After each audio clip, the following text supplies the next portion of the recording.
আমাদেরকে কে বানাইছে? এটা তো আমরা সবাই বিশ্বাস করি। আল্লাহ তো ভালো জানবে যে আমি কোথায় গেলে আমার জন্য ভালো হবে, কোথায় না গেলে আমার জন্য খারাপ হবে। আমার শরীরের জন্য কোনটা করলে ক্ষতি হবে, কোনটা করলে ভালো হবে। আমার সময়ের জন্য কোনটা করলে ভালো হবে, কোনটা করলে ক্ষতি হবে।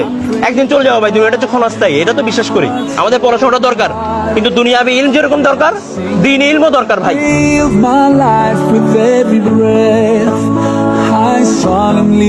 ভাই দুনিয়াটা ছোট, জাহান্নামটা অনেক ভয়ঙ্কর।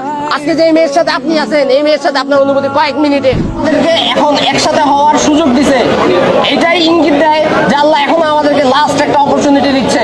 কিন্তু আমি কখনো আল্লাহর অবাধ্য হয়ে জাহান্নামে তো যেতে পারবো না। নিজেকে একটু সেফ জায়গায় রেখে শুধু ভাববেন যে আমাকে কেন পাঠানো হয়েছে পৃথিবীতে। আমাদের এই আখেরাতের যে অনন্ত জীবন, সেখানেও যে আমাদের একটা ক্যারিয়ার আছে, এবং এই ক্যারিয়ার যদি একবার খারাপ হয়ে যায় আর কোনো চান্স নাই। সেই জীবনের জন্য আমরা কি কোনো ফিউচার প্ল্যান করেছি? যখন সেই অঙ্কটা নষ্ট হয়ে যায়, তখন পুরো বডি আমাদের নষ্ট হয়ে যায়। বিয়ে করে বীর পুরুষে